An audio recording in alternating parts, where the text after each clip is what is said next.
स्वतंत्रता एक वरदान है जिसे पाने का अधिकारी हर कोई है। एक छोटा कदम छोटे लक्ष्य पर बाद में विशाल लक्ष्य भी हासिल करा देता है।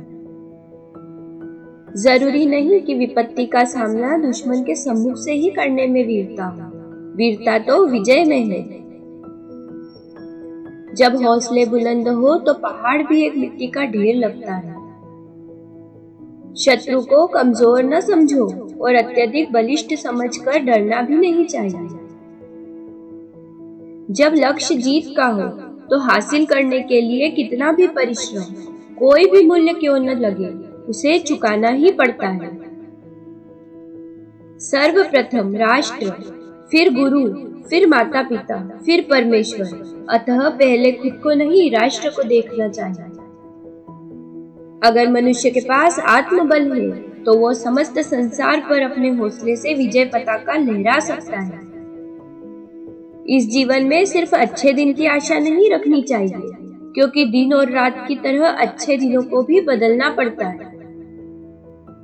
अंगूर को जब तक न पेरो वो मीठी मदिरा नहीं बनती, वैसे ही मनुष्य जब तक कष्ट में पीसता नहीं तब तक उसके अंदर की सर्वोत्तम प्रतिभा बाहर नहीं आती। जो मनुष्य समय के कुचक्र में भी पूरी शिद्दत से अपने कार्य में लगा रहता है, उसके लिए समय खुद बदल जाता है।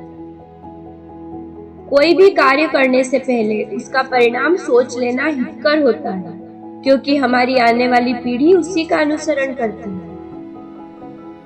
अपने आत्मबल को जगाने वाला, खुद को पहचानने वाला और मानव जाति के कल्याण की सोच रखने वाला पूरे विश्व पर राज्य कर सकता है।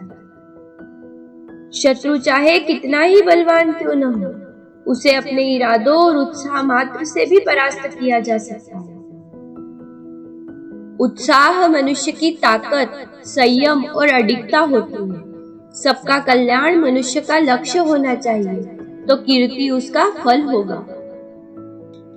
एक सफल मनुष्य अपने कर्तव्य की पराकाष्ठा के लिए समुचित मानव जाति की चुनौती स्वीकार कर लेता है। आत्मबल सामर्थ्य देता है और सामर्थ्य विद्या प्रदान करती है। विद्या स्थिरता प्रदान करती है और स्थिरता विजय की तरफ ले जाती है। एक पुरुषार्थी भी एक तेजस्वी विद्वान के सामने झुकता है, क्योंकि पुरुषार्थ भी विद्या से ही आता है।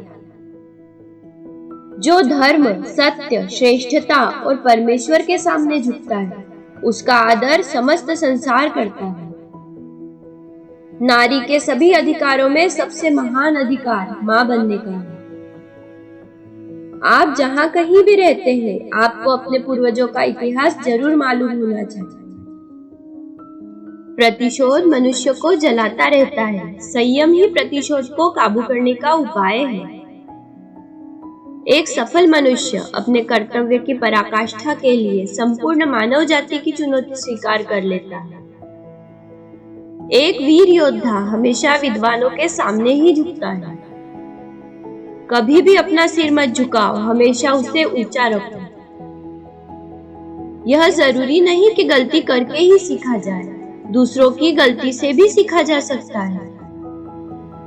यदि एक पेड़ जो कि एक उच्च जीवित सत्ता नहीं है, फिर भी वह इतना सहिष्णु और दयालु होता है कि किसी के द्वारा मारे जाने पर भी वह उसे मीठे फल ही देता है, तो एक राजा होकर क्या मुझे एक पेड़ से अधिक सहिष्णु और दयालु नहीं होना चाहिए?